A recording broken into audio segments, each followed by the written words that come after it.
होशियार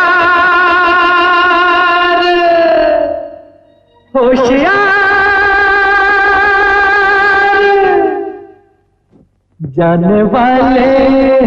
जाने वाले जरा होशियार यहाँ के हम हैं राजकुमार।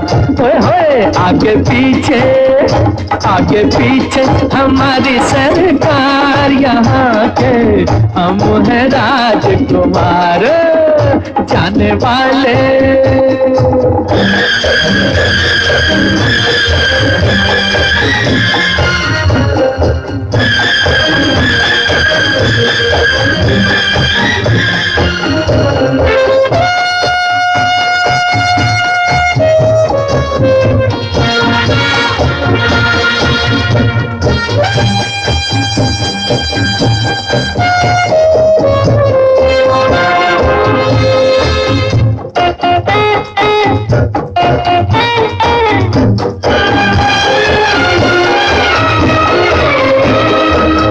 अमरीकी अंदाज भी सीखे हम यूरोप के राज भी सीखे। अमरीकी अंदाज भी सीखे हम यूरोप के राज भी सीखे। हमसे जो बाजी लेकर जाए है कोई ऐसा सामने आए, है कोई ऐसा सामने आए। सारी दुनिया में अपनी जयकार यहाँ के हम हैं राजकुमार। ओए आगे पीछे हमारी सरकार यहाँ के हम हैं राजकुमार। ओए होए जाने वाले।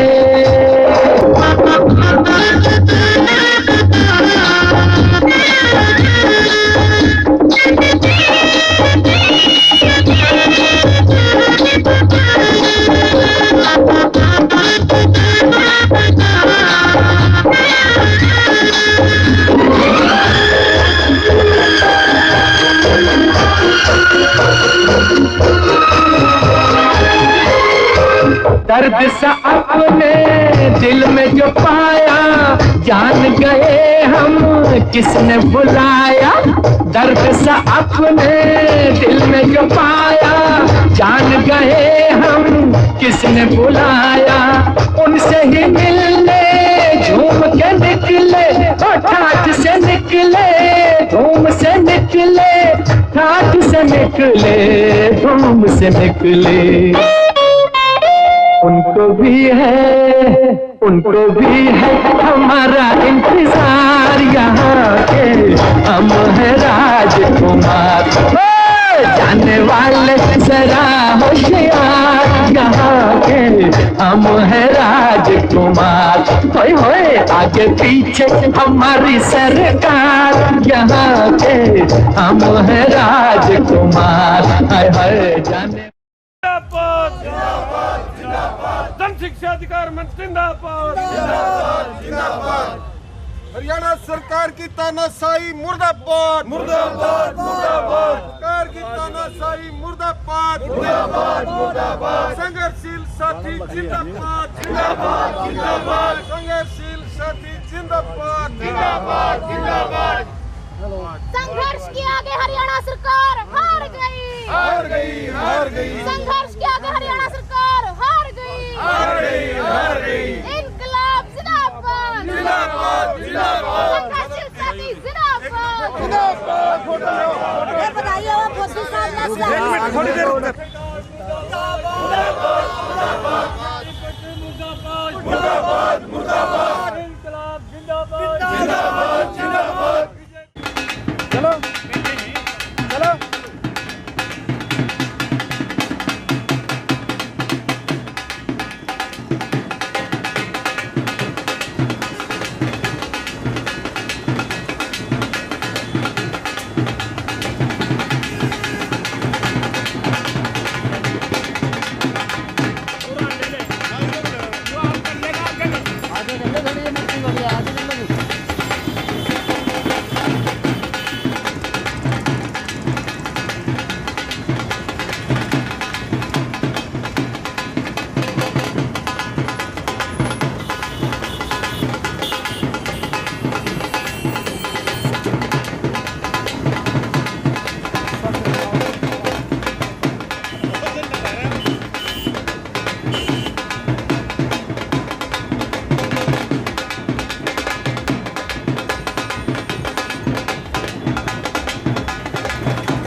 सावन के झूलों ने मुझको बुलाया, सावन के झूलों ने मुझको बुलाया।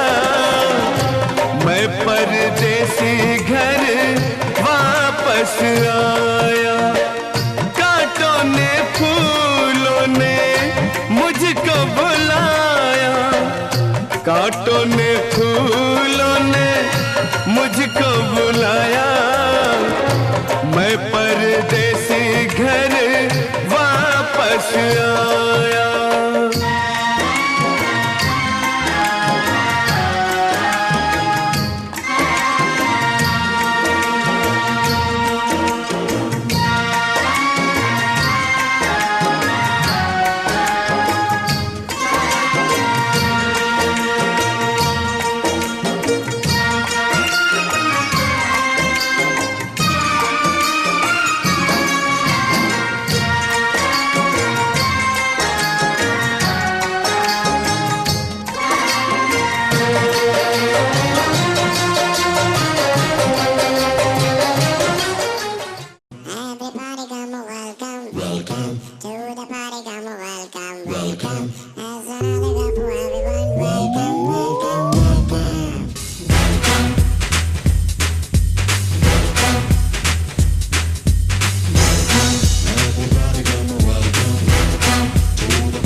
तेरा मेरा साथ जैसे चांद और रात, चांद रात सारी रात साथ रहते हैं।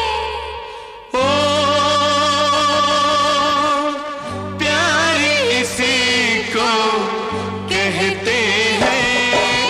तेरा मेरा साथ जैसे चांद और रात, चांद रात सारी रात साथ रहते हैं।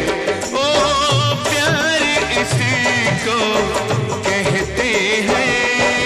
तेरा मेरा संग जीना मरना, अंग संग डोर पतंग रूप रंग संग रहते हैं। ओ प्यार इसी को कहते हैं। तेरा मेरा साथ जैसे चांद और रात, चांद रात सारी रात साथ रहते हैं। ओ प्यार इसी को कहते हैं।